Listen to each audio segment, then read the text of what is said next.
जय हिंद, जय भारत। दोस्तों, हमारा जो आज का रिवीजन लेक्चर है उस टॉपिक का नाम है appeal to appellate authority and appeal to appellate tribunal.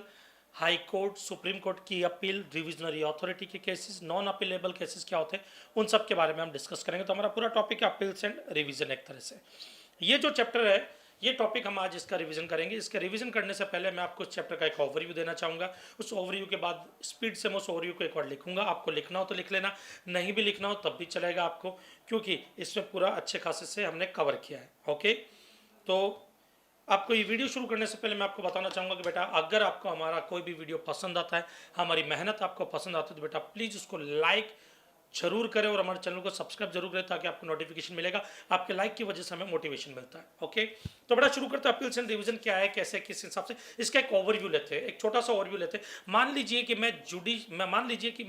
Adjudicating authority हूँ। एडजुडिकेटिंग अथॉरिटी में हमारे यहाँ पे क्या आता है, जीएसटी में एडजुडिकेटिंग अथॉरिटी में हम कवर करते हैं यहाँ पर एडिशनल कमिश्नर, जॉइंट कमिश्नर, तो joint commissioner, additional commissioner, assistant commissioner, deputy commissioner और सुप्रिंटेंडेंट वगैरह, ये जो होते हैं वो हमारे एडजुडिकेटिंग अथॉरिटी में कवर होते हैं।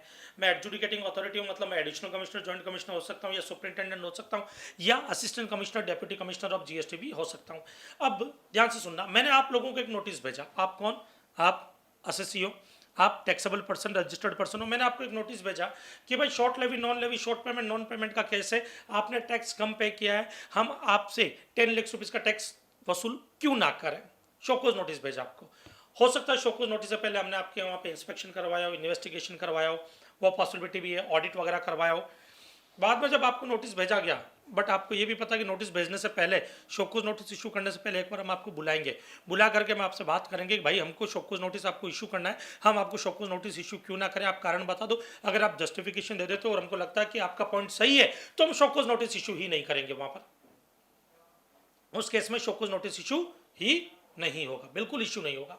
ओके, तो उस केस में शोकोज नोटिस बिल्कुल इशू नहीं होगा, बिल्कुल भी इशू नहीं होगा, अगर आपका आंसर जस्टिफाइबल रहा और हम उससे सेटिस्फाई हुए तो। अदरवाइज हम आपको शोकोज नोटिस इशू करेंगे। शोकोज नोटिस इशू करने के बाद में आपने केस फाइट किया, आप मेरे पास में आए और मैंने डिसीजन आपके फेवर में दिया। मैं कौन? Adjudicating authority. मैंने डिसीजन आपके फेवर में दिया, तो ये कौन है? कमिश्नर है। या कमिश्नर कौन? ये कमिश्नर, पुलिस कमिश्नर नहीं, ये कमिश्नर है जीएसटी कमिश्नर। जीएसटी कमिश्नर जो है सीजीएसटी एक्ट में जो है ना, सेंट्रल जीएसटी कमिश्नर, वो ये है। इनको ये लगता है कि मैंने कुछ गड़बड़ की है, मैंने फैक्ट रिकॉर्ड्स प्रॉपर्ली चेक नहीं किए हैं, मैंने जानबूझ करके आपके फेवर में डिसीजन दिया। ये डाउट इनको हो रहा, मुझे नहीं, इनको हो रहा है ये डाउट। और ये डाउट इनको क्यों हो रहा? हो सकता है ऑन मोशन से इनको लगा ऐसा, या ये हो सकता है ये जो एसजीएसटी कमिश्नर है ना, एसजीएसटी कमिश्नर या यूटीजीएसटी कमिश्नर ने इनको बोला, देखो भाई साहब, महेश गौड़ ने एक डिसीजन पास किया है। अब जो डिसीजन मैं पास कर रहा हूँ ना, उसका लॉस खाली सेंट्रल गवर्नमेंट को नहीं, स्टेट गवर्नमेंट को भी होता है। तो एसजीएसटी कमिश्नर भी तो प्रॉब्लम में है। उसने बोला, देखो जो डिसीजन महेश गौड़ ने पास किया है वो हमको थोड़ा सही नहीं लग रहा है, प्लीज़ चेक कर लो आप। इन्होंने मुझे बोला, महेश गौड़ तुमने कोई डिसीजन पास किया? मैंने कहा यस सर। किसके फेवर? मैंने कहा जी टैक्सेबल पर्सन के फेवर में। क्यों? तुमने डिमांड नोटिस इशू क्यों नहीं किया उसको 10 लाख रुपए का? मैंने कहा सर वो हियरिंग के लिए आए थे, उन्होंने एविडेंस वगैरह दिए थे, एकदम सही था, परफेक्ट था, कोई इशू था ही नहीं, कुछ गड़बड़ ही नहीं है। मैंने शोकोज नोटिस इशू किया था उनको अंडर सेक्शन 73 74 का। बाद में उन्होंने जब केस लड़ने के लिए वो आए, उन्होंने प्रूफ किया कि वो गलत नहीं है, तो मैंने उनके फेवर में डिसीजन दे दिया। बोले सारे रिकॉर्ड्स वगैरह मुझे दो, मुझे उसकी प्रॉपर्टी चेक करनी। प्रॉपर्टी का मतलब होता है जानबूझ करके मैंने कहीं आपके फेवर में तो डिसीजन नहीं दे दिया, किसी जानबूझ करके किसी पर्टिकुलर पर्सन को बेनिफिट देना प्रॉपर्टी कहलाता है। कि प्रॉपर्टी चेक की जाएगी, आपने जानबूझ करके किसी पर्टिकुलर पर्सन को बेनिफिट तो नहीं दे दिया, तो मुझे प्रॉपर्टी चेक करना पड़ेगा।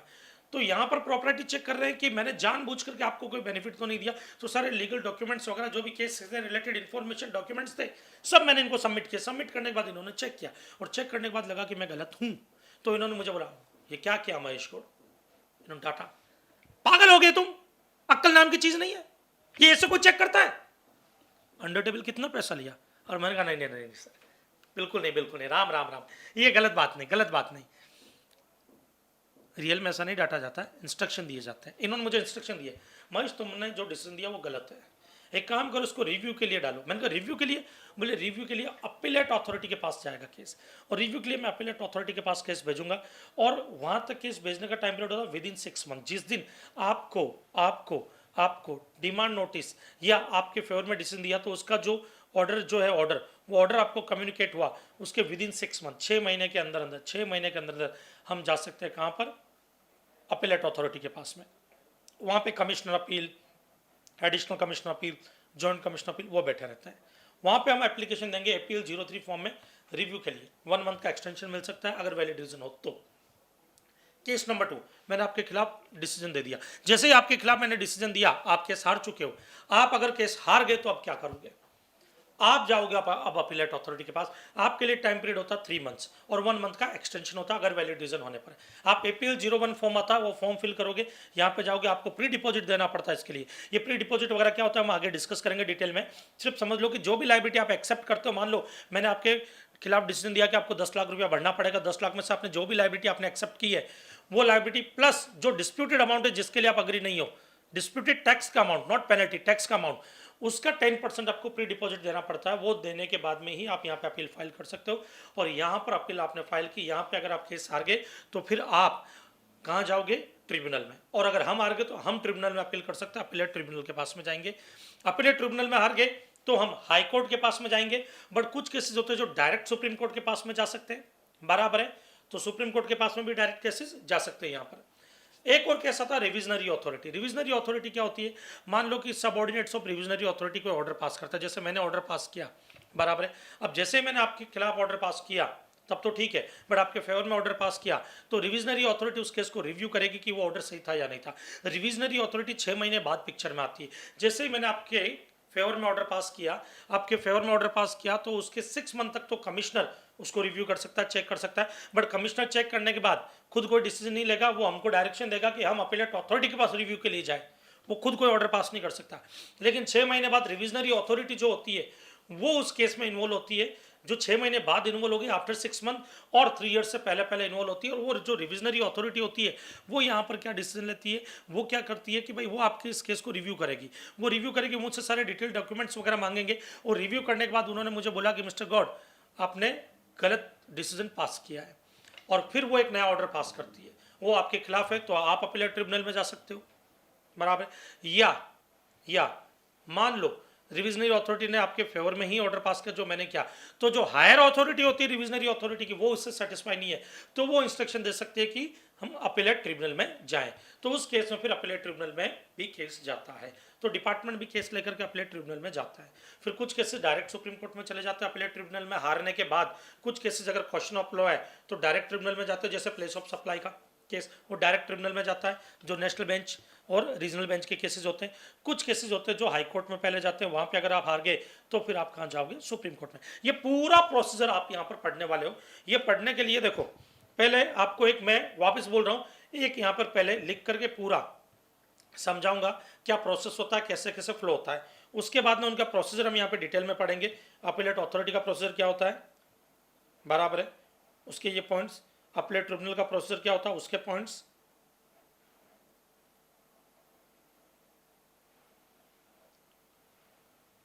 रिवीजन कैसे होता है उसके पॉइंट्स।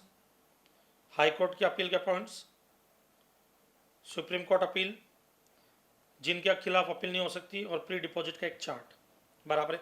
ये सारी चीज़ें हम यहाँ पे डिस्कस करने वाले हैं। ओके, तो अब हम शुरू करते हैं हमारा आज का वीडियो। बेटा आपके ये वीडियो में भी जैसे अपीलेट अथॉरिटी और ट्रिब्यूनल में कोई खास चेंज नहीं है, तो वो जो पुराना वीडियो उसी की क्लिपिंग लूंगा, क्योंकि ऑलरेडी वो एडिट हो चुका है, वो ब्लैक एंड व्हाइट फॉर्मेट में है। तो आप पैनिक मत होना कि ये ब्लैक एंड व्हाइट में क्यों है। मेरे पास में जो रहेगा वो ब्लैक एंड व्हाइट में, आपको कलरफुल चार्ट बुक मिली है टेक्स्टमैन की, उसमें पूरा कलरफुल रहेगा। ओके, तो ये पूरा कलरफुल आपके पास में रहेगा। मेरे पास में जो रहेगा ब्लैक एंड व्हाइट फॉर्म में रहेगा, बट चार्ट ऐसा कैसा ही बना रहेगा, कंटेंट सेम रहेंगे, कोई टेंशन लेने की जरूरत नहीं, कंटेंट पूरे एग्जैक्ट सेम ही है। ओके, इवन डायग्राम वगैरह भी और कॉलम भी सेम ही है, तो आपको पैनिक होने की जरूरत नहीं है। तो अब हम शुरू करते हैं हमारा अपील्स एंड रिविजन टॉपिक। तो बेटा इधर देखो, जैसे एक होती है आपकी एडजुडिकेटिंग अथॉरिटी। ये एडजुडिकेटिंग अथॉरिटी वो होती है जो एडमिन और जुडिशियल वर्क दोनों देखती है। ये जो अथॉरिटी होती है बेटा, इस अथॉरिटी में आपके अभी एट प्रेजेंट टाइम पर जिन अथॉरिटी को कवर किया गया है वो है आपके joint commissioner, additional commissioner, assistant commissioner, deputy commissioner, superintendent etcetera. इनको मतलब कमिश्नर और principal commissioner, chief commissioner, principal chief commissioner, actually आपके कस्टम्स वगैरह में आपने पढ़ा होगा एडजुडिकेटिंग अथॉरिटी होता है, बट यहाँ पर आपके अपील्स एंड रिवीजन के पॉइंट ऑफ व्यू से उनको एडजुडिकेटिंग अथॉरिटी का पार्ट नहीं माना गया। एडजुडिकेटिंग अथॉरिटी में सिर्फ इन्हीं को कवर किया इन्होंने, ये एडजुडिकेटिंग अथॉरिटी होती है। अब मान लो आपने कोई रिटर्न फाइल किया, उसका ट्रांजेक्शन मिसमैच हो रहा है, रिटर्न मिसमैच हो रहा है, आप क्रेडिट ज़्यादा ले रहे हो, जिस सप्लायर से आपने माल खरीदा उसने जितना टैक्स पे किया वो और आपने जितना क्रेडिट लिया मैच नहीं हो रहा है, हो सकता है पॉसिबिलिटी है उस केसेस में, या आप टैक्स कलेक्ट कर रहे हो एसएससी वगैरह से बट डिपार्टमेंट को पे नहीं कर रहे हो, ऐसे कुछ भी इश्यूज हो सकते हैं। तो हमने डिमांड चैप्टर जो पढ़ा था उसमें हमने पढ़ा था सेक्शन 73, 74, 75, 76, तो उसमें सेक्शन 76, 73, 74 वाले जो केसेस होते हैं उनमें डिपार्टमेंट आपको नोटिस इशू करता है, नोटिस इशू करने के बाद आप केस फाइट करते हो और आप केस हार गए, तो वो नोटिस इशू करता है वो एडजुडिकेटिंग अथॉरिटी इशू करती है। अब आप केस यहाँ पे जब आप आओगे तो क्या होगा, या तो आप केस जीते या हार गए। तो इधर देखो एसएससी 1 आप जीत गए, यस और नो। अब इधर देखना बेटा, मैं एक एडजुडिकेटिंग अथॉरिटी मान लेते हैं और मैंने एक ऑर्डर पास कर दिया, मैंने क्या कर दिया, एक ऑर्डर पास कर दिया, ओके। और मैंने जो ऑर्डर पास किया, अब मैं कोई भी मैं जॉइंट कमिश्नर भी हो सकता हूँ, एडिशनल कमिश्नर भी हो सकता हूँ, मैं असिस्टेंट कमिश्नर, डेप्यूटी कमिश्नर भी हो सकता हूँ, मैं सुपरिंटेंडेंट भी हो सकता हूँ। मैंने आपके फेवर में एक ऑर्डर पास कर दिया, मतलब आप केस जीत गए, बराबर है, मैंने आपको एक नोटिस इशू किया, आपके फेवर में ऑर्डर पास कर दिया। ये कमिश्नर साहब है, ये जीएसटी कमिश्नर है, जीएसटी कमिश्नर को ये चीज़ सही नहीं लग रही थी, उनको शायद कंप्लेन की होगी एसजीएसटी कमिश्नर वगैरह ने, तो जीएसटी कमिश्नर मुझे बोलते हैं महेश गौड़ क्या तुमने ये ऑर्डर पास किया वो सही था? मैंने कहा यस सर बिल्कुल सही था। बोले महेश गौड़ हम कैसे मान ले कि ये ऑर्डर जो तुमने पास किया वो सही था? मैंने कहा सर मतलब मैं समझा नहीं। बोले कि एक काम करो, हमारे को एक रिक्वेस्ट आई है एसजीएसटी कमिश्नर की, या हमको खुद को लगता है कि ऑर्डर शायद प्रॉपर ना हो, तो हमारे को चेक करना है कि जो ऑर्डर पास किया उसमें प्रॉपराइटी का ध्यान रखा गया है या नहीं गया, और जो ऑर्डर पास किया लीगल है या नहीं है, प्रॉपर है या नहीं है। मैंने कहा ओके सर। तो एसएससी जीतने के बाद कमिश्नर साहब के पेट में दर्द शुरू हो गया। कमिश्नर साहब जो है उन्होंने मुझे बुलाया, कमिश्नर साहब ने वो केस देखा, चेक किया, चेक करने के बाद में कमिश्नर साहब ने वेरीफाई किया पूरे सारे डिटेल डॉक्यूमेंट्स वगैरह, देन इन्होंने क्या किया, कमिश्नर साहब सेटिस्फाई हो गए,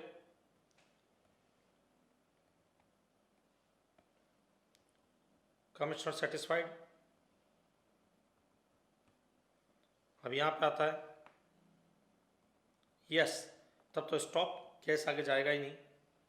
बोले नो, मतलब कमिश्नर साहब को लगा कि मैंने गलत किया, तो कमिश्नर साहब मुझे बोलेंगे पागल हो गया महेश गौड़, क्या कर रहा है यार, कुछ भी कर रहा है, ऐसा थोड़ी होता है, ये क्या है डॉक्यूमेंट प्रॉपर है ही नहीं, तुमने मतलब कहीं ऐसा तो नहीं कि रिश्वत वगैरह लियो? मैंने कहा अरे नहीं सर ऐसा कुछ नहीं है। बोले एक काम कर, इस केस का ऑर्डर चेंज करना। मैंने कहा सर ऑर्डर मैं कैसे चेंज करूं, मैंने एक ऑर्डर पास कर दिया, मैं उसको चेंज कर दूं? बोले नहीं ये तू नहीं कर सकता है। मैंने कहा आप कर दो ना। बोले हम भी नहीं करेंगे। तो मैंने कहा फिर कौन करेगा? बोले अपीलेट अथॉरिटी के पास में तुम रिव्यू एप्लीकेशन फाइल करो। मैंने कहा ये अपीलेट अथॉरिटी? बोले यस। तो ये यहाँ पर इनके अपीलेट अथॉरिटी मान लेते हैं। इस अपीलेट अथॉरिटी के पास में मैं क्या फाइल करूंगा, रिव्यू एप्लीकेशन। ये रिव्यू एप्लीकेशन जीएसटी APL 03 में फाइल होती है, बराबर है। ये मुझे 6 महीने, जिस दिन ऑर्डर कम्युनिकेट हुआ, मतलब आपको मिला कौन सा ऑर्डर जो मैंने पास किया था, उसके 6 महीने के अंदर अंदर, या वैलिड रीजन हो तो 1 मंथ का एक्सटेंशन मिल सकता है, उसमें फाइल करनी होती है। बट केस ये भी हो सकता है कि एसएससी जीत गया हो। अगर एसएससी वॉन तब तो ये हो गया, एसएससी हार गया, मान लो नो, एसएससी हार गया। अब हार गया मतलब आप हार गए, आप अपीलेट अथॉरिटी के पास जाओगे। आप अपीलेट अथॉरिटी के पास जब जाओगे तो बेटा याद रखना उसके टाइम पीरियड कितना होगा। जब आप यहाँ से यहाँ पे जा रहे हो तो आपको 3 मंथ्स के अंदर अंदर जाना होगा, 1 मंथ का एक्सटेंशन मिल सकता है वैलिड रीजन होने पे। 3 मंथ्स कहाँ से काउंट होंगे? जिस दिन ऑर्डर आपको कम्युनिकेट हुआ, कौन सा हारने वाला ऑर्डर, आप केस हार गए, मैंने ऑर्डर इशू किया, आपको वो ऑर्डर मिला, उसके हारने का ऑर्डर जब आपको कम्युनिकेट हुआ उस दिन से 3 मंथ्स के अंदर अंदर आप अपीलेट अथॉरिटी के पास जाओगे। और आप जिस फॉर्म में जाते हो वो GST APL 01 फॉर्म होगा। बट जब आप जाओगे तो याद रखना बेटा, यहाँ पर आपको प्री डिपॉजिट आएगा, प्री डिपॉजिट आपको देना होगा। प्री डिपॉजिट क्या होता है? आपका केस जब लिया जाएगा तो मान लो मैंने 10 लाख का ऑर्डर पास किया कि आपको 10 लाख पे करना है और 5 लाख की पेनल्टी पे करनी है, बराबर है। तो उसमें से मान लो आपने बोला नहीं नहीं नहीं नहीं हमारा तो सिर्फ 2 लाख की बनता है, हम तो 2 लाख की देंगे, तो 2 लाख की लायबिलिटी आपने एक्सेप्ट की, बाकी 8 लाख के लिए आप आगे जा रहे हो अपीलेट अथॉरिटी के पास। तो जो 2 लाख की लायबिलिटी आपने एक्सेप्ट की बेटा, याद रखना वो जो 2 लाख की लायबिलिटी आपने एक्सेप्ट की है, वो 2 लाख की लायबिलिटी प्लस जिस केस के लिए डिस्प्यूट हुआ है, डिस्प्यूट कितने का है, 8 लाख का है, वो 8 लाख का 10% आप पे करोगे प्री डिपोजिट, मतलब 80,000। तो आप कितना पे करोगे, इधर देखो 10 लाख का मैंने नोटिस इशू किया था, उसमें से 2 लाख की लायबिलिटी आपने एक्सेप्ट की, तो 2 लाख प्लस इस पर जो पेनल्टी बनती है मान लो 1 लाख, और इसके ऊपर कोई इंटरेस्ट है तो वो इंटरेस्ट, और उसके अलावा जो डिस्प्यूटेड अमाउंट है 8 लाख उसका 10% मतलब 80,000, ये आपको प्री डिपॉजिट देना होता है। तो ये तो आपको देना पड़ेगा, पे करना पड़ेगा जो एक्सेप्टेड लायबिलिटी वो पूरा, और 10% का प्री डिपॉजिट देना होगा आपको 80,000 का। अगर आप केस जीत गए तो 80,000 विद इंटरेस्ट आपको रिफंड हो जाएगा, बराबर है। अब इधर देखो, प्री डिपॉजिट देने के बाद में आप अपीलेट अथॉरिटी के पास में आओगे। अब अपीलेट अथॉरिटी के पास में आप आ गए, मान लो यहाँ पर अपीलेट अथॉरिटी के पास में आप केस हार गए, या मैं हार गया, कोई भी हो, देखो आप भी हार सकते हो, मैं भी हार सकता हूँ। तो उस केस में हम क्या करेंगे, उसको फर्दर अपील में लेकर के जाएंगे, और फर्दर अपील में जाते हैं हम ट्रिब्यूनल में। कहां जाते हैं, ट्रिब्यूनल में जाएंगे, यहां से केस हारने के बाद में। ट्रिब्यूनल में जाने का प्रोसेस क्या होता है हम बाद में देखेंगे। ट्रिब्यूनल में जाने के प्रोसेस से पहले एक और चीज आती है यहां पर। मान लो आपका ऑर्डर पास हुआ, रिविजनरी अथॉरिटी के सबऑर्डिनेट्स ने क्या है, सबऑर्डिनेट्स ऑफ रिविजनरी अथॉरिटी, और उसमें एसएससी जीत गया, एसएससी के फेवर में ऑर्डर पास हुआ। उस केस में रिविजनरी अथॉरिटी जो होती है वो उस केस को रिवीजन में ले लेती है वापस, और रिविजनरी अथॉरिटी चेक करेगी भाई ये जो केस है ये जानबूझ करके किसी पर्टिकुलर पर्सन के फेवर में तो नहीं किया गया। तो रिविजनरी अथॉरिटी को एसजीएसटी कमिश्नर रिक्वेस्ट कर सकता है, यूटीजीएसटी कमिश्नर रिक्वेस्ट कर सकता है, या ओन मोशन से उनको लगता है कि प्रॉपर्टी नहीं है, लीगल नहीं है, मटेरियल फैक्ट को इग्नोर किया गया, इन सब चीज़ों को ध्यान में रखते हुए वो क्या करेंगे, उस केस को रिवीजन में डाल देंगे, और रिवीजन में वो एक ऑर्डर पास करेंगे। रिविजनरी अथॉरिटी ने एक ऑर्डर पास किया, ये ऑर्डर जो है वो एसएससी के फेवर में भी हो सकता है, अगेंस्ट में भी हो सकता है। मान लो जो भी ऑर्डर पास किया एसएससी सेटिस्फाइड है उससे, बोले नो या यस, दो चीज होगी। अगर एसएससी सेटिस्फाइड है तो फिर ये भी देख लो हायर अथॉरिटी, हायर अथॉरिटी किसकी बेटा, हायर अथॉरिटी जो केस को, रिविजनरी अथॉरिटी की हायर अथॉरिटी, तो हायर अथॉरिटी जो है वो सेटिस्फाइड है कि रिविजनरी अथॉरिटी ने जो डिसीजन लिया है वो सही है, कि भाई जो उनके सबऑर्डिनेट्स ने जो डिसीजन लिया था एसएससी के फेवर में, रिविजनरी अथॉरिटी ने भी रिवीजन में एसएससी के फेवर में डिसीजन दे दिया। तो हायर अथॉरिटी सेटिस्फाइड है, बोले यस, तब तो केस स्टॉप हो गया, क्योंकि डिपार्टमेंट से एसएससी सेटिस्फाइड है, हायर अथॉरिटी सेटिस्फाइड है। बट मान लो एसएससी का मतलब, देखो एसएससी वैसे इनकम टैक्स में वर्ड यूज होता है, यहाँ पे एसएससी का मतलब होता है अपना रजिस्टर्ड पर्सन, या जिसके अगेंस्ट भी केस चल रहा है वो person, concern person. Higher authority satisfied है, बोले नो, तो या तो हायर अथॉरिटी सेटिस्फाइड नहीं है या डिपार्टमेंट सेटिस्फाइड नहीं है, दोनों के दोनों कहाँ जाएंगे, फिर ट्रिब्यूनल में जाएंगे, बराबर, कहाँ जाएंगे, ट्रिब्यूनल में। तो ट्रिब्यूनल में ये अप्लाई करेंगे। अब ट्रिब्यूनल में कितने टाइम अप्लाई करते हैं, तो डिपार्टमेंट कभी भी ट्रिब्यूनल में जाएगा तो बेटा उसका टाइम पीरियड होता है 6 मंथ। 6 मंथ कहाँ से, 6 मंथ जिस दिन ये ऑर्डर इशू हुआ, रिविजनरी अथॉरिटी ने जिस दिन ऑर्डर इशू किया, या अपीलेट अथॉरिटी ने जिस दिन ऑर्डर इशू किया, ये देखो अपीलेट अथॉरिटी के खिलाफ जा रहे हो तो अपीलेट अथॉरिटी ने जिस दिन ऑर्डर इशू किया, इशू करने के डेट से 6 मंथ के अंदर अंदर जाते हैं। लेकिन अगर रजिस्टर्ड पर्सन या एसएससी जिसके खिलाफ केस चल रहा है, जैसे कि आपको अगर अपीलेट ट्रिब्यूनल में जाना है तो आप ट्रिब्यूनल में कब तक जा सकते हो, 3 months from the date of communication of order, जिस दिन आपको ऑर्डर मिला। कौन सा ऑर्डर, जो अपीलेट अथॉरिटी ने इशू किया था, या ऑर्डर जो रिविजनरी अथॉरिटी ने इशू किया था, वो ऑर्डर जिस दिन आपको कम्युनिकेट हुआ वहां से 3 मंथ्स में, और आपको 3 मंथ्स का एक्सटेंशन मिलेगा। डिपार्टमेंट को कोई एक्सटेंशन की बात नहीं की गई है यहाँ पर, बराबर है। लेकिन याद रखना ट्रिब्यूनल कुछ केसेस नहीं सुनता है। सर कौन से केसेस ट्रिब्यूनल नहीं सुनता है, अगर कोई भी केस जिसमें टैक्स का अमाउंट या पेनल्टी का अमाउंट या डिफरेंस है आईटीसी का, या आईटीसी से रिलेटेड कोई अमाउंट आपने ज्यादा ले लिया कम ले लिया, मतलब जिस अमाउंट को लेकर के इशू चल रहा है वो amount less than equal to 50,000 है, अगर जिसके लिए आप ट्रिब्यूनल में जा रहे हो तो आपको ट्रिब्यूनल में नहीं जाना है, बराबर है। 50,000 से अबाव रहा तो आप ट्रिब्यूनल में जाओगे।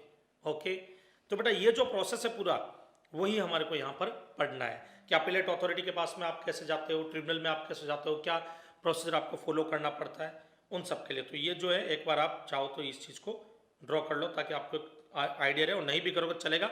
ये देखो नोट्स में मैंने पूरा का पूरा सिस्टम ड्रॉ कर रखा है, पूरा का पूरा अच्छे से। ओके, ये यहाँ पे मार्क कर देना, ये वाई आएगा यहाँ पे, यस। चलो, तो बेटा अब हम इसको डिटेल में पढ़ते हैं। नाउ फ्रेंड्स, अब हम शुरू करते हैं हमारा अपील टू अपीलेट अथॉरिटी। ये रिविजनरी लेक्चर में आपके जो नोट्स आपके पास में पेज नंबर 100 पे है, ये इसका की है Atif the hot PC. Okay, one by one हम चलते हैं। एक का मतलब एप्लीकेंट। अब अपीलेट अथॉरिटी है, जैसे एग्जांपल के लिए अपीलेट अथॉरिटी में ये देखो कौन कौन होता है, पहले ये भी समझ लो।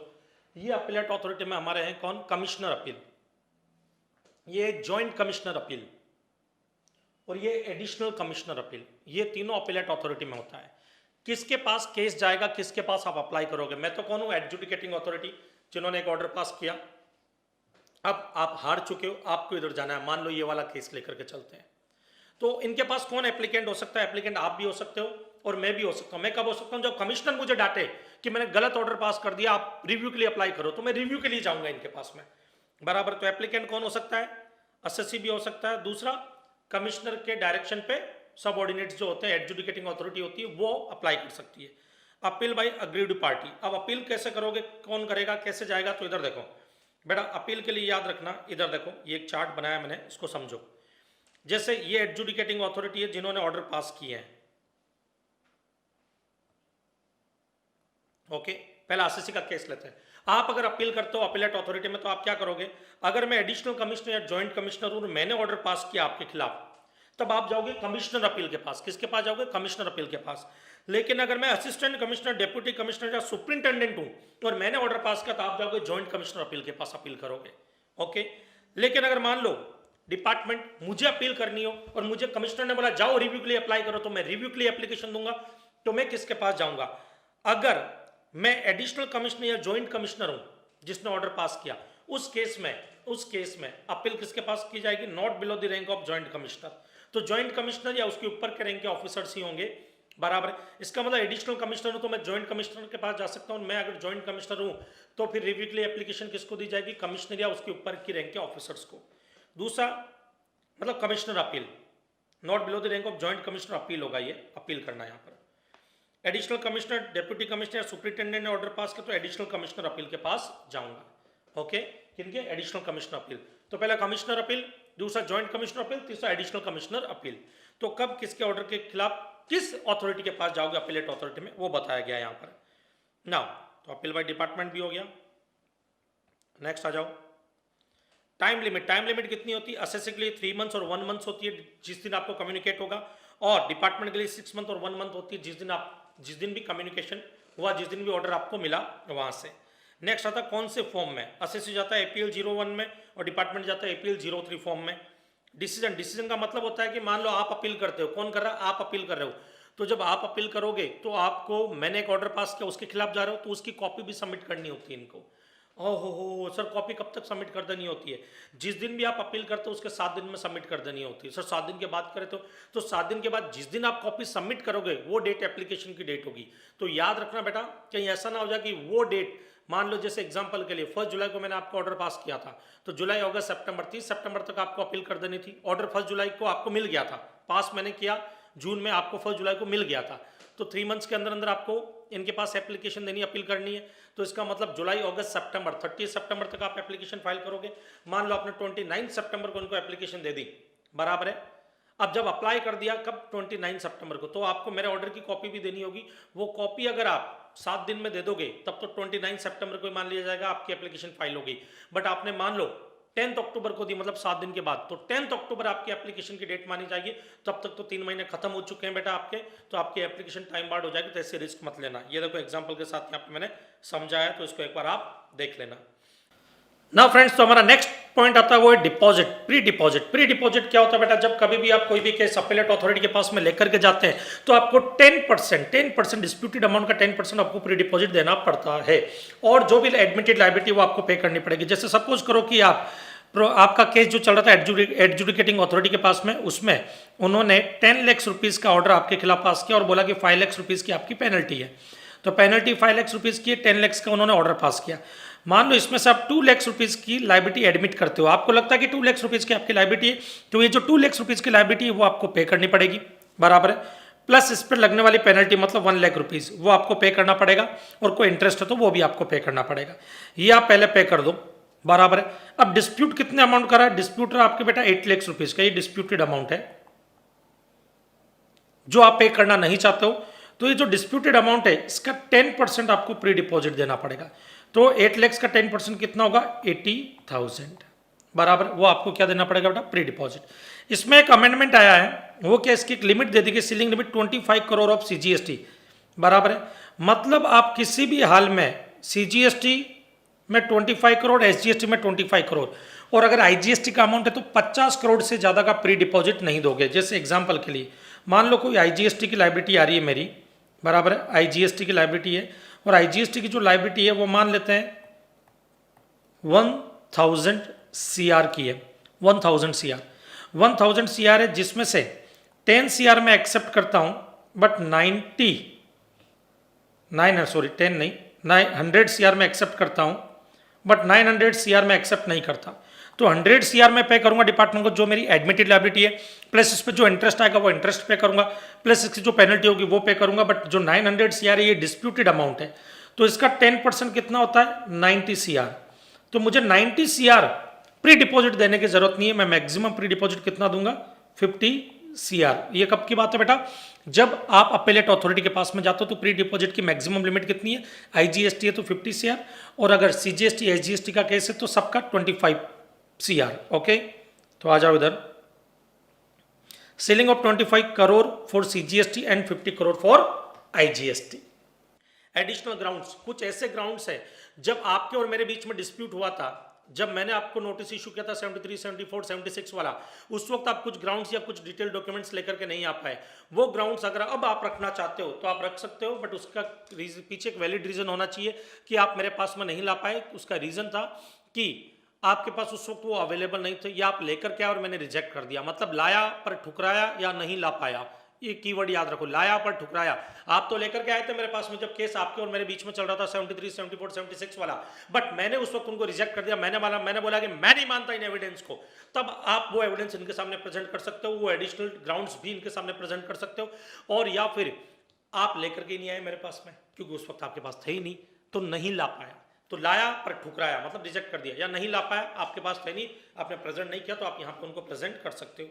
एडजमेंट, 3 एडजमेंट अलाउ होती है, तारीख पे तारीख, तारीख पे तारीख, तारीख पे तारीख, 3 तारीख, उससे ज्यादा नहीं। तो यहाँ पर ईच पार्टी को 3 एडजमेंट दिया जाएगा, उससे ज्यादा कोई एडजमेंट नहीं मिलेगा। नेक्स्ट, हियरिंग, जब कभी भी आपके खिलाफ ऑर्डर पास करेगा अगर अपेलेट अथॉरिटी, तो उस केस में आपको हियरिंग का एक मौका मिलेगा, या हमारे खिलाफ करेगा तो हमको एक बार पूछ लेंगे। वैसे जनरली हमारे से कम ही पूछा जाता है, आप ही को ये बेनिफिट दे रहे हैं ये लोग। नेक्स्ट आता ऑर्डर। ऑर्डर जो ये पास करेंगे वो जस्ट एंड प्रॉपर ऑर्डर होगा। जस्ट एंड प्रॉपर ऑर्डर का मतलब क्या होता है बेटा? कि ये जो ऑर्डर पास करेंगे, बराबर है, ये पूरे जस्टिफिकेशन के साथ पास किया जाएगा, प्रॉपर वे में पास किया जाएगा। और ये इनके पास पावर क्या क्या है? जो ऑर्डर मैंने इशू किया था 10 लाख का आपके खिलाफ, बराबर है, ये उस ऑर्डर को कंफर्म कर सकते हैं, मॉडिफाई कर सकते हैं, कैंसिल कर सकते हैं, बराबर है, ये इनके पास पावर है। लेकिन हाँ, फ्रेश असेसमेंट के लिए वापस मुझे नहीं दे सकते, बैक टू एडजुडिकेटिंग अथॉरिटी कभी नहीं होगा।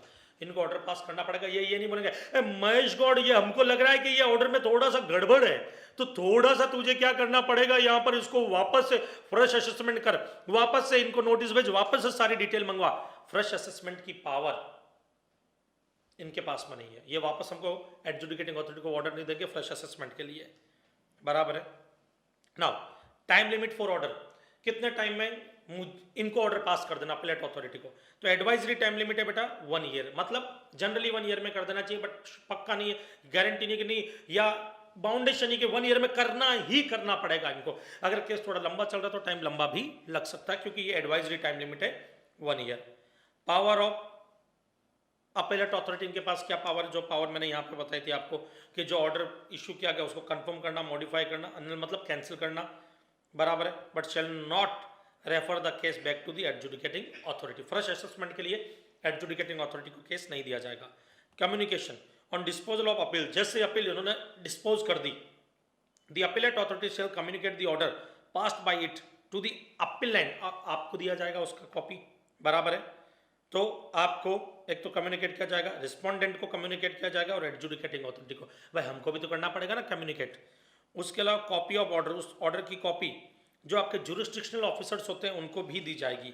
तो इधर देखो, appeal order shall also be send to the jurisdictional commissioner. अब मान लो कि आप थाने में रहते हो, तो थाने जुरिस्डिक्शन के जो कमिश्नर है उनको कमिश्नर अपील एक कॉपी भेजेंगे, या additional commissioner appeal, joint commissioner appeal, उनको एक कॉपी भेजेंगे, या उनके ऑथराइज्ड पर्सन को एक कॉपी दी जाएगी, बराबर है। एंड एसजीएसटी यूटीजीएसटी कमिश्नर को एक कॉपी दी जाएगी, मतलब सीजीएसटी ऑफिसर और एसजीएसटी ऑफिसर दोनों को एक कॉपी जाएगी, ताकि उनको पता लगे कि भाई तुम्हारे डिपार्टमेंट ने जो अपील फाइल की या किसी असिस्टेंट ने तुम्हारे डिपार्टमेंट के अगेंस्ट अपील फाइल की, उसका हमने क्या डिसीजन दिया है। ओके, कोई डाउट? पक्का? श्योर? तो बेटा यहां पर हमारा ये कंप्लीट होता है कौन सा, अपील टू अपीलेट अथॉरिटी।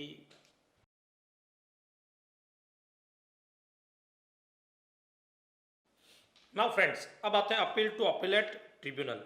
अब अपीलेट ट्रिब्यूनल जो है, अब एक काम करते हैं, इधर देखो ये अपीलेट ट्रिब्यूनल है। ये अपीलेट ट्रिब्यूनल में बेंच बैठती है। बेंच जनरली 3 लोगों की होती है जनरली, बट कई बेंच में 2 ही लोग बैठते हैं। कुछ केस ऐसे जिसमें एक ही बेंच, कुछ नहीं, एक ही केस ऐसा जिसमें एक ही बेंच बैठेगी। बेंच मतलब लोग, जहाँ पर 3 लोग बैठते हैं वो एक बेंच, 2 लोगों की बेंच और एक की बेंच, एक लोगों की एक की बेंच, बराबर। तो जरा देखते हैं उसका की है हमारा, नो आथिव डैम हॉट सी। ओके, नो का मतलब हो गया नो अपील, मतलब कुछ ऐसे केस जो ट्रिब्यूनल में आप अपील ही नहीं कर सकते, मतलब ना मैं कर सकता हूँ ना आप कर सकते हो। मैं कौन हूँ? मैं तो डिपार्टमेंट हूँ, एडजुडिकेटिंग अथॉरिटी, और आप लोग कौन है? असेसी, जो रजिस्टर्ड पर्सन है या जो कंसर्न पर्सन है जिसके खिलाफ मैंने नोटिस इशू किया था, जो केस हार गए। अब अपीलेट अथॉरिटी में भी, अपीलेट ट्रिब्यूनल में हम, अपीलेट अथॉरिटी में हम केस हार चुके, तो हम अपीलेट ट्रिब्यूनल में आए। ये अपीलेट ट्रिब्यूनल है, हम अपीलेट अथॉरिटी में केस हार चुके हैं, या तो मैं या आप, या रिविजनरी अथॉरिटी के ऑर्डर से या तो आप खुश नहीं हो या मैं खुश नहीं हूं, तो जो भी खुश नहीं है वो यहां पर आएगा, बराबर है। किन किन के खिलाफ अपील नहीं होगी? अगर कोई भी ऐसा टैक्स का मैटर या पेनल्टी का मैटर जिसका amount less than equals to 50,000 है, वो इधर नहीं आएगा। तो power to tribunal refuse to admit an appeal in following case, ये पावर है, मतलब डिस्क्रिशनरी पावर है, ये चाहे तो ऐसा केस एक्सेप्ट कर भी सकते हैं। द टैक्स और आईटीसी इन्वॉल्व और द डिफरेंस ऑफ टैक्स और आईटीसी इन्वॉल्व और the amount of fee, fine, penalty determined by such order does not exceed rupees 50,000. Not in the above case, revisionary authority can handle this type of cases. Generally revisionary authority के पास ऐसे cases जाते हैं क्योंकि tribunal ना ही बोल देता है। Next applicant आता है। कौन कौन एप्लीकेंट है? आप भी हो सकते हो, मैं भी हो सकता हूँ। अथॉरिटी क्या होती है? अपीलेट ट्रिब्यूनल जो होता है, अपीलेट ट्रिब्यूनल में 2 तरह की अथॉरिटी होती है, एक सेंटर के लिए होती है, एक स्टेट के लिए होती है। सेंटर में एक होती है नेशनल बेंच, एक होती है रीजनल बेंच। अब नेशनल बेंच जो होती है वो तो एक जगह पे होती है, रीजनल बेंच हर स्टेट के अंदर एक एक रहेगी, स्टेट बेंच हर स्टेट की एक एक बेंच होती है, बट हर डिस्ट्रिक्ट के अंदर काम को संभालने के लिए एरिया बेंच बना करके रखते हैं।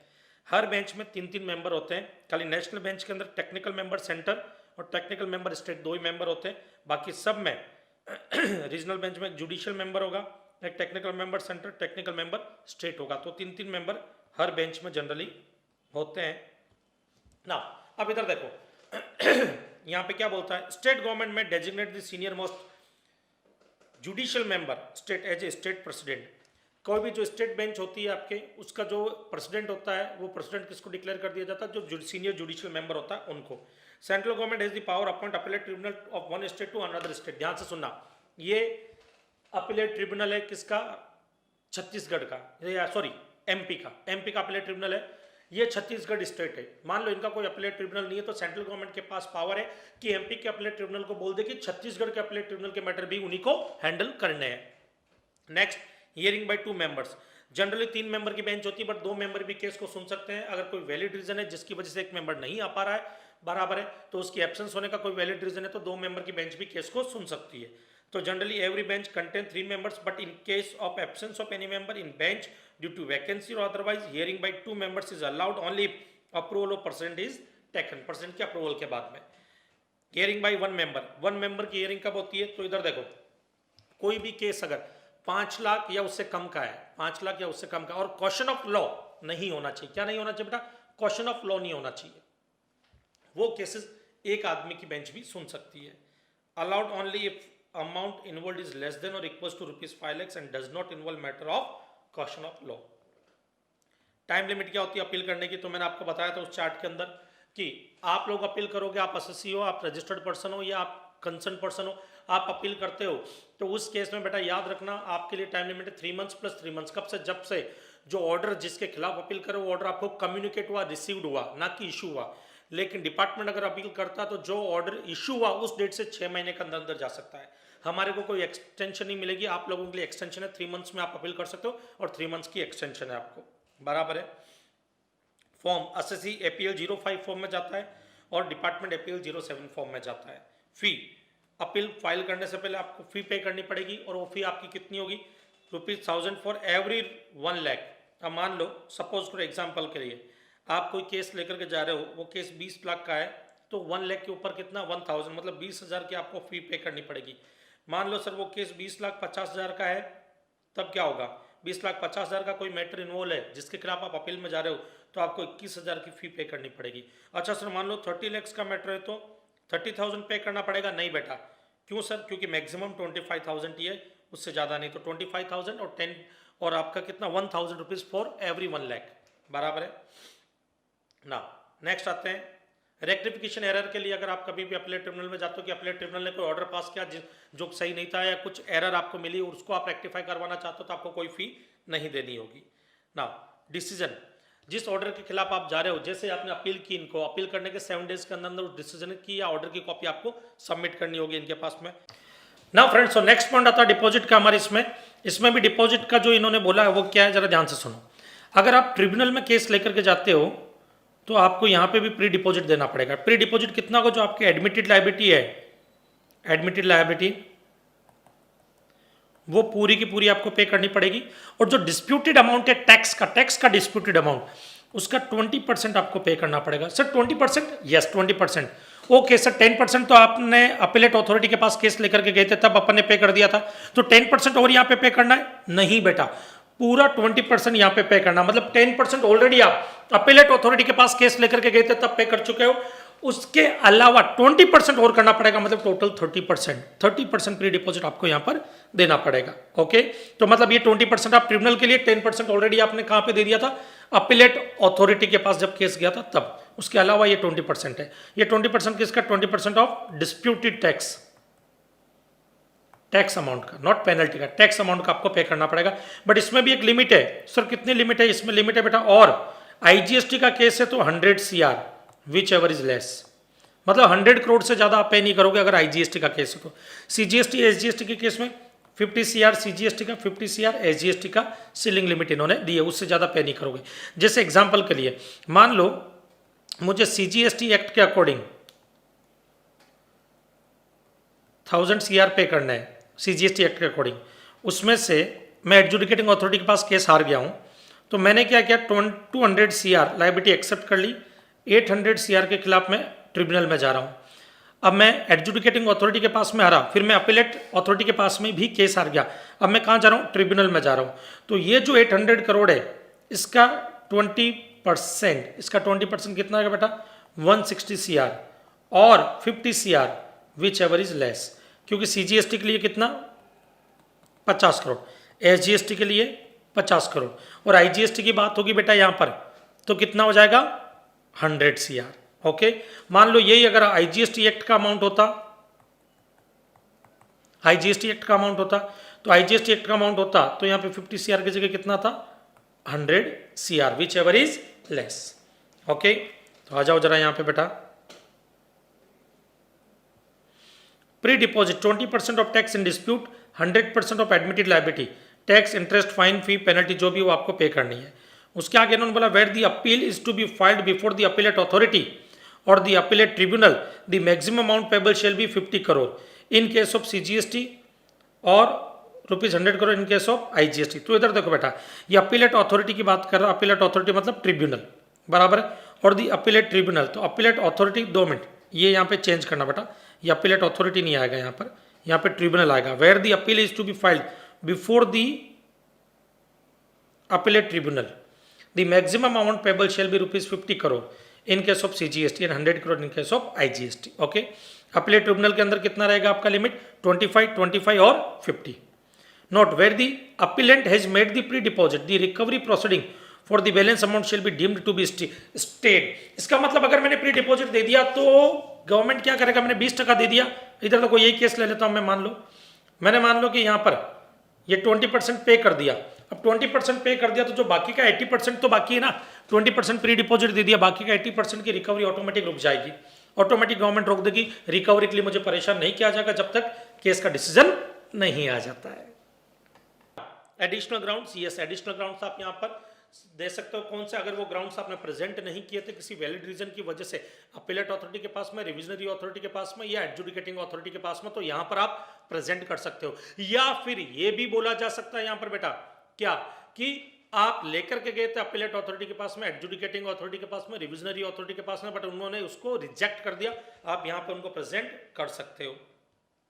एडजमेंट, 3 एडजमेंट अलाउ होती है बेटा यहाँ पे भी। मेमोरेंडम ऑफ क्रॉस ऑब्जेक्शन, मान लो अगर आपने अपील फाइल की अपीलेट अथॉरिटी के पास में, तो अपीलेट अथॉरिटी उसके 45 डेज में मुझे जो है नोटिस भेजेगा कि महेश गौड़, मतलब आपकी कॉपी, अपील की कॉपी आएगी कि महेश गौड़ मतलब मैं कौन हूँ, एडजुडिकेटिंग अथॉरिटी, कि भाई तुम्हारे खिलाफ किसी ने अपील फाइल की हमारे पास में, तो तुम्हारे को उनके ये ग्राउंड्स हैं, इन पे किसी पे कोई ऑब्जेक्शन है तो बता दो, तो हम memorandum of cross objection file करेंगे इनको। वो memorandum of cross objection generally हम क्या करते हैं 45 डेज के अंदर अंदर फाइल करते हैं मोको।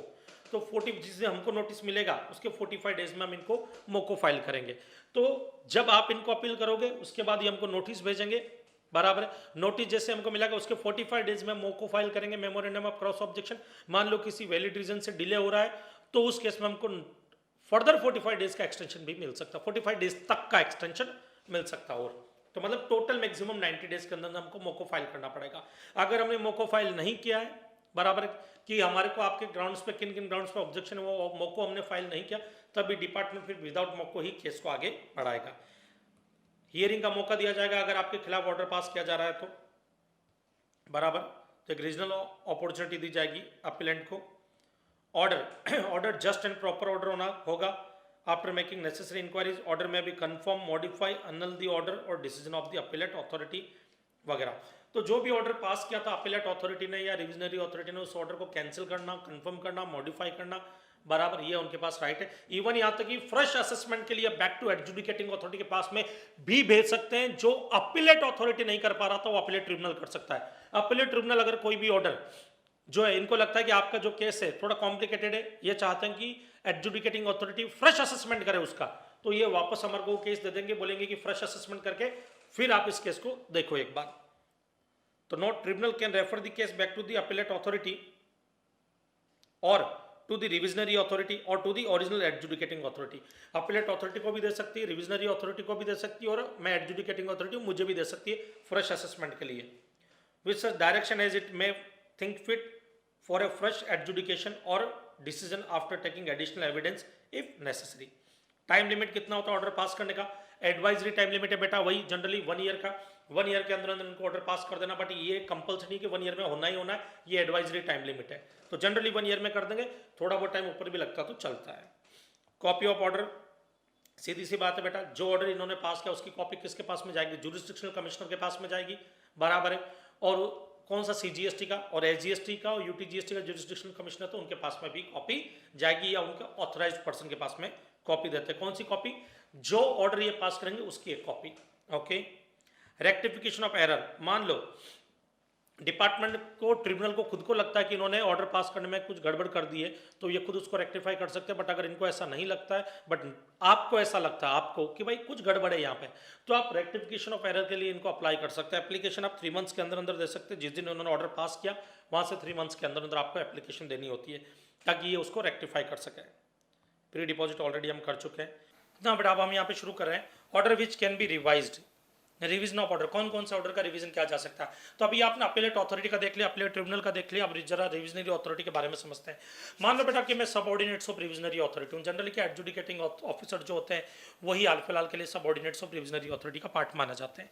और मान लो कि मैंने कोई ऑर्डर पास किया जो आपके फेवर में है, आपके फेवर में ऑर्डर पास है, तो उसमें विद इन 6 मंथ हमने देखा था कि कमिश्नर जो है वो क्या कर सकता है कि वो रिव्यू कर सकते हैं SGST कमिश्नर के रिक्वेस्ट पे, या खुद ऑन मोशन से भी रिव्यू कर सकते हैं। रिव्यू करने के बाद उनको लगता है कुछ गलत है तो वो हमारे को इंस्ट्रक्शन देंगे कि मिस्टर गौर आप एक काम करो, इनको लेकर के अपीलेट अथॉरिटी के पास में जाओ, रिव्यू एप्लीकेशन फाइल करो। और हम रिव्यू एप्लीकेशन फाइल करते हैं अपील 03 में, ये आपने पढ़ा, जिसका टाइम लिमिट होता है विद इन 6 मंथ। लेकिन अगर 6 मंथ में हम नहीं गए, हमारे को पता ही नहीं लगा, कमिश्नर ने वो चीज़ देखी नहीं, तो उस केस में रिविजनरी अथॉरिटी पिक्चर में आएगी। और रिविजनरी अथॉरिटी जो होती है वो, उसके लिए हम सब ऑर्डिनेट्स ऑफ रिविजनरी अथॉरिटी हो गए एक तरह से। और उस केस में वो हमसे सारे डिटेल्स वगैरह लेंगे और चेक करेंगे कि हमने जो ऑर्डर पास किया था आपके फेवर में, आपके अगेंस्ट पास किया, तो रिविजनरी अथॉरिटी पिक्चर में नहीं आएगी। आपके फेवर में जो पास किया उसमें कहीं कुछ गड़बड़ तो नहीं थी। वो उसमें सारे मैटर्स हमने कवर किए थे, सारे फैक्ट्स हमने कवर किए थे। जो ऑर्डर पास को जस्टिफाइबल था या नहीं था वो चेक किया जाएगा। और अगर उनको लगे वो जस्टिफाइबल नहीं है तो वो फिर एक नया ऑर्डर पास करेगी। कौन? Revisionary authority. ओके, तो जरा देखते हैं। ये रिविजनरी अथॉरिटी है। ओके, ये समझ के चलो, ये रिविजनरी अथॉरिटी है। मैं सब ऑर्डिनेट्स ऑफ रिविजनरी अथॉरिटी हूँ। ओके, ये कब पिक्चर में आएगी? After 6 month. ओके, बट 3 साल से पहले पहले इनको केस खत्म करना होता है, ये याद रखना। ओके, ना उधर देखो, मतलब कोई केस जो है ना, केस उसको 3 ईयर्स कंप्लीट हो जाता है ना, 3 ईयर्स, उसके बाद रिविजनरी अथॉरिटी पिक्चर में नहीं आ सकती है। ओके, तो इधर देखो, revision of order passed by the subordinates, इधर देखना। The GST law also provides for the mechanism of revision by the revisionary authority of order passed bye it's subordinates officer. जो हमने ऑर्डर पास किया उसका revision की बात हो रही है। नेक्स्ट आ जाओ, एग्जामिन द रिकॉर्ड्स। अब रिविजनरी अथॉरिटी हमसे कुछ रिकॉर्ड्स मंगवाएगी, जो ये चेक करेगी, ये देखने के लिए कि हमने जो ऑर्डर पास किया था वो जस्ट और प्रॉपर था या नहीं था। तो एग्जामिन द रिकॉर्ड्स, जरा देखते हैं इसमें। द रिविजनरी अथॉरिटी में कर सकती है ऑन हिज ओन मोशन, अपनी मर्जी से, upon information received by him, या इसको कोई इंफॉर्मेशन मिली, और on request from the SGST या यूटीजीएसटी कमिश्नर, या एसजीएसटी यूटीजीएसटी कमिश्नर ने मेरी चुगली कर दी, बराबर है। Call for and examine the records of any proceeding. मैंने जो भी प्रोसीडिंग आपके साथ में की थी उसके रिकॉर्ड्स वगैरह मंगवाएंगे और उसको एग्जामिन करेंगे ये लोग। Okay, now stay on operation decision on order passed by the subordinates. ये क्या बोलता है, ध्यान से समझो। If revisionary authority is of the view that the decision और order passed by under the CGST या एसजीएसटी एक्ट या UTGST act by an officer subordinate to him is erroneous, अगर इनको लगता है कि जो ऑर्डर मैंने आपके फेवर में पास किया था वो एरोनियस था, या इन so far as it is prejudicial to the interest of the revenue, या डिपार्टमेंट के खिलाफ किया गया है, उनके इंटरेस्ट के खिलाफ है, उनको नुकसान हो सकता है, या इज इलीगल, या वो इलीगल है या इम्प्रॉपर है, और या has not taken into account material fact, या मैंने जो डिसीजन आपके फेवर में दिया उस वक्त मैंने मटेरियल फैक्ट वगैरह कंसिडर नहीं किए थे। ओके, तो उस केस में रिविजनरी अथॉरिटी पिक्चर में आएगी। ओके, और आकर के क्या करेगी, सारे रिकॉर्ड चेक करेगी, एग्जामिन करेगी और एक ऑर्डर पास करेगी ना, और नॉट और in consequences of an observation by the controller and auditor general of India, या सीएजी, उन्होंने जो ऑब्जर्वेशन किया उनके हिसाब से डिसीजन कुछ और होना चाहिए था। देखो, सीएजी हर उस पिक्चर में आती है जहां पे गवर्नमेंट का इंटरेस्ट होता है, बराबर है। इनको लगता है कि भाई यहाँ पर CG control and auditor general को लगता है कि यहाँ पर भाई कुछ भी प्रॉपर नहीं है, तो उस केस में भी रिविजनरी अथॉरिटी पिक्चर में आ सकती है। Order pass by revisionary authority को जो ठीक लगेगा, जो बेटर लगेगा, वो उस हिसाब का ऑर्डर पास करेगी। ये ऑर्डर को मॉडिफाई कर सकती है, जो मैंने पास किया था उसको, या कैंसिल कर सकती है, बराबर है, या कंफर्म भी कर सकती है कि जो मैंने ऑर्डर पास किया वो सही था, बराबर है। राइट ऑफ फर्दर अपील, अगर रिविजनरी अथॉरिटी ने कोई ऑर्डर पास किया तो ऑर्डर पास करने से पहले अगर आपके खिलाफ ऑर्डर पास करी रिविजनरी अथॉरिटी, टैक्सेबल पर्सन के खिलाफ ऑर्डर पास कर रही है, तो उस केस में आपको एक हियरिंग का मौका दिया जाएगा, हियरिंग की अपॉर्चुनिटी मिलेगी।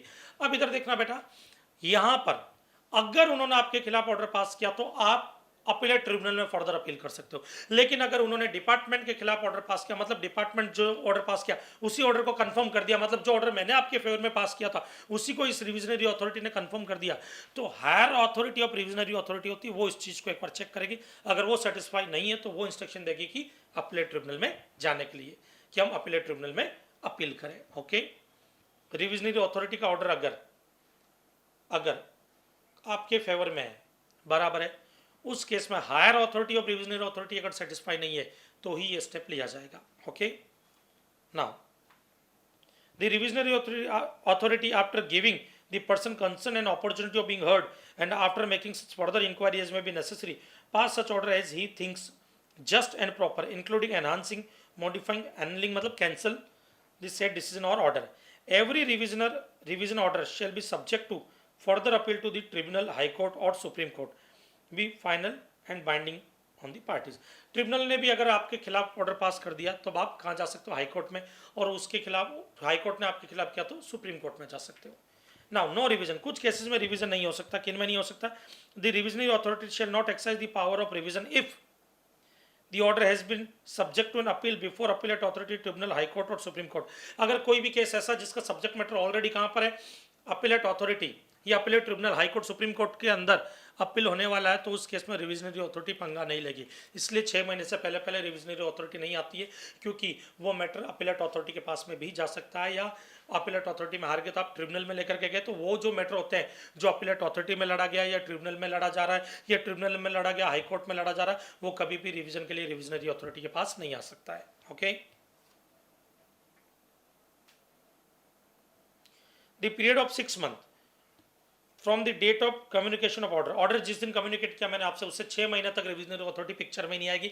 और कितने साल बाद नहीं आ सकती? 3 साल बाद नहीं आ सकती। हैज नॉट येट एक्सपायर्ड और more than 3 years have expired after the passing the decision, order sought to be revised. The order has already been taken for revision at the earlier stage, earlier stage पे already उसको revision में लिया जा चुका है, या the order sought to be revised is a revisional order in the first place, पहली place पे वो रिविजन हो चुका है। तो ये जो केसेस है बेटा, ये खाली जस्ट रीड कर लेना, क्योंकि ये दो तो अभी प्रैक्टिकल लाइफ में एप्लीकेबल हो ही नहीं रहे। ओके, नाउ अब बारी आती है बेटा appeal to high court. High court में अगर आप कोई अपील करते तो उसका प्रोसीजर क्या होगा? तो बेटा अगर अपीलेट ट्रिब्यूनल ने कोई डिसीजन पास किया और अपीलेट ट्रिब्यूनल के डिसीजन से आप सेटिस्फाई नहीं हो या हम डिपार्टमेंट सेटिस्फाई नहीं है, तो हम हाई कोर्ट में जा सकते हैं, बट क्वेश्चन ऑफ लॉ होना जरूरी है। लेकिन याद रखना, अगर अपीलेट ट्रिब्यूनल की बेंच रीजनल बेंच है और एक नेशनल बेंच होती है, उन्होंने अगर कोई ऑर्डर पास किया तो हम डायरेक्ट सुप्रीम कोर्ट में जाएंगे, क्योंकि वो प्लेस ऑफ सप्लाई के ऑर्डर होते हैं और प्लेस ऑफ सप्लाई का डिसीजन कभी भी हाई कोर्ट नहीं लेगी। फिर वो मैटर कहाँ जाते हैं? डायरेक्ट सुप्रीम कोर्ट में जाएंगे। तो ये सुप्रीम कोर्ट हम डायरेक्ट सारे के सारे मैटर यहाँ पे लेकर के जाएंगे। कौन से? Place of supply. ये देखो प्लेस ऑफ सप्लाई लिखा हुआ है, प्लेस ऑफ सप्लाई। ये मैटर सारे कहाँ जा रहे हैं? ये देखो प्लेस ऑफ सप्लाई किधर जा रहा है? सुप्रीम कोर्ट में। बाकी अदर मैटर, ये देखो ये अदर मैटर्स लिखे हुए, वो किधर जा रहा है? अदर मैटर्स लिखा हुआ देखो मूव हो रहा है, किधर जा रहा है? हाई कोर्ट के पास में। बराबर है। अब हाई कोर्ट में हम कब जा सकते हैं? 180 डेज के अंदर अंदर जा सकते हैं। डीटी में 120 डेज है, बट इनडायरेक्ट टैक्स में यहाँ पे जीएसटी में 180 डेज में हम हाई कोर्ट में जा सकते हैं। बराबर है। हाई कोर्ट में हम अपील करेंगे, अगर यहाँ पर गए और हार गए तो सुप्रीम कोर्ट में जाएंगे, but high court supreme court में जाने के लिए क्वेश्चन ऑफ लॉ होना बहुत जरूरी है बेटा। Okay, appealable order if agreed by an order passed by the state bench और area bench of the tribunal में file an appeal to the high court. तो एरिया बेंच और स्टेट बेंच अगर ऑर्डर पास करेगी तो high court, regional bench और national bench करेगी तो सुप्रीम कोर्ट। ओके, दूसरा क्वेश्चन ऑफ लॉ होना चाहिए। कितने टाइम में जा सकते हो? विद इन 180 डेज में जा सकते हैं अपन। ओके, कौन सा फॉर्म? GST appeal 08। लेट होने पे 180 डेज में अगर नहीं कर पाए तो उसके बाद में अपील कर सकते हो। वैलिड रीजन होने पे हाई कोर्ट की जितना चाहे उतना एक्सटेंशन दे सकता है, उसकी टाइम लिमिट नहीं है। ओके, फॉर्म कौन सा होगा हाई कोर्ट में जाने के लिए? जीएसटी अपील 08 फॉर्म फिल करके आप जाओगे। सुप्रीम कोर्ट, सुप्रीम कोर्ट में कौन सा मैटर जाता है बेटा? सुप्रीम कोर्ट में विद इन 90 डेज में आप कोई भी मैटर ले जा सकते हो अगर आप हाई कोर्ट में केस हार गए तो, या फिर ट्रिब्यूनल में केस हार गए और क्वेश्चन ऑफ लॉ है और कौन सी बेंच का केस है? नेशनल और रीजनल बेंच का केस है, तो आप सुप्रीम कोर्ट में लेकर के जाओगे। सुप्रीम कोर्ट में केस को ले जाने का टाइम लिमिट 90 डेज होता है। सर ये जीएसटी में लिखा नहीं बेटा, सिविल प्रोसीजर में, और सिविल प्रोसीजर के अंदर जो भी है सिविल प्रोसीजर कोड लगता है सुप्रीम कोर्ट के लिए। कोई सा भी मैटर सुप्रीम कोर्ट में जब भी जाएगा 90 डेज में ही जाएगा, उसके बाद में नहीं जा सकता है। 90 डेज कहाँ से? जिस दिन आपका ऑर्डर कम्युनिकेट हुआ वहां से। ओके सर, ठीक है, समझ में आया सर। और सर और इसमें कुछ आ सकता है क्वेश्चन? और इसमें आने लायक कोई खास क्वेश्चन कुछ भी नहीं है बेटा, खाली जस्ट इसको रीड कर देना ना बेटा। अब आते हैं non appealable decision and order. वो केसेस, वो केस जिनके खिलाफ कभी अपील नहीं हो सकती, जिनके खिलाफ आप अपील में जा ही नहीं सकते हो। मतलब आपको पसंद हो या ना हो, वो ऑर्डर आपको मानने ही पड़ेंगे। सर ऐसे कौन कौन से केसेस हो सकते हैं? जैसे सेक्शन 121 क्या बोलता है? पहला ही केस लेते हैं, an order of the commissioner और other authority empower to direct transfer of proceeding from the one officer to another officer. ये क्या कहना चाहता है? जैसे कि मान लो आपका केस मेरे पास में था, मैं एक एडजुडिकेटिंग अथॉरिटी हूं, मैं आपका केस लड़ रहा था, आपका केस मेरे पास में था, मैंने आपसे डिटेल डॉक्यूमेंट्स मंगवाए और इधर कमिश्नर साहब ने मुझे इंस्ट्रक्शन दिए कि महेश गौड़ तुम ये केस नहीं हैंडल कर रहे हो, इस केस के लिए मैंने ये एक और ऑफिसर है, इस ऑफिसर को अपॉइंट कर दिया, ये ऑफिसर हैंडल करेगा।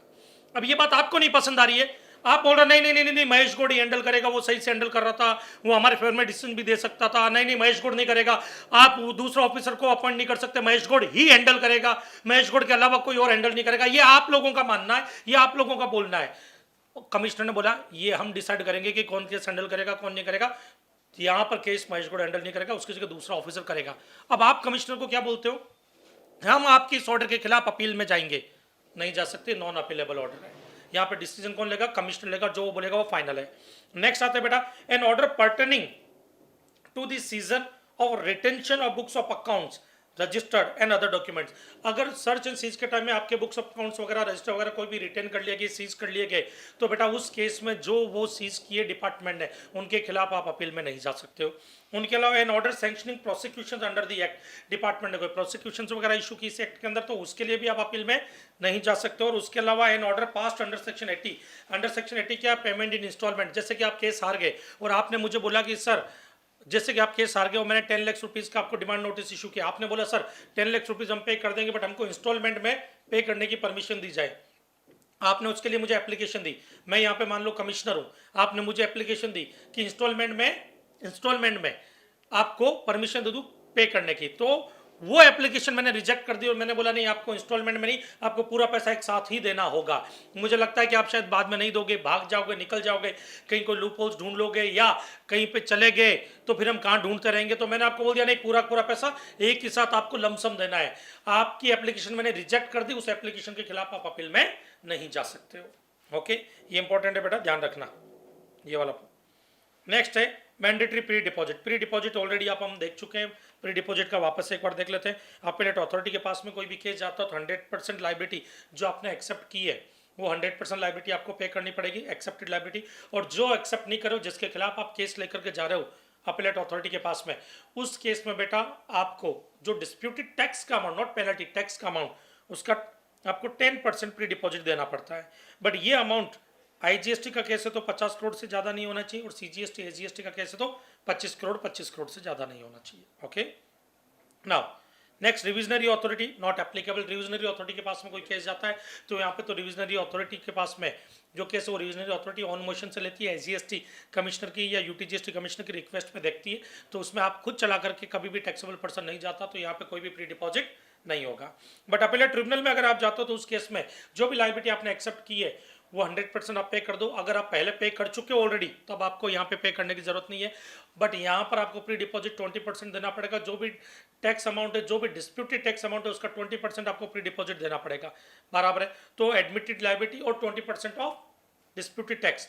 सर 20% 10% ऑलरेडी पहले दे दिया, उसके अलावा ये 20% होगा बेटा। बट इसका जो अमाउंट है आपका वो किससे ज़्यादा नहीं होना चाहिए, 50 crore rupees CGST, 50 crore rupees SGST और 100 करोड़ रुपीज़ आईजीएसटी के केस में। हाई कोर्ट सुप्रीम कोर्ट के केस में कंपलसरी है बेटा कि जितने भी टैक्स ड्यूज है आपके पहले एक बार पे करो, पे करने के बाद ही आप हाई कोर्ट और सुप्रीम कोर्ट में जाओ। ओके, तो all tax dues are required to be deposited. Okay, तो बेटा यहाँ पर ये हमारा टॉपिक जो है वो कंप्लीट होता है, अपील्स एंड रिवीजन। तो बेटा मिलते हैं हम हमारे नेक्स्ट वीडियो में, तब तक के लिए जय हिंद, जय भारत।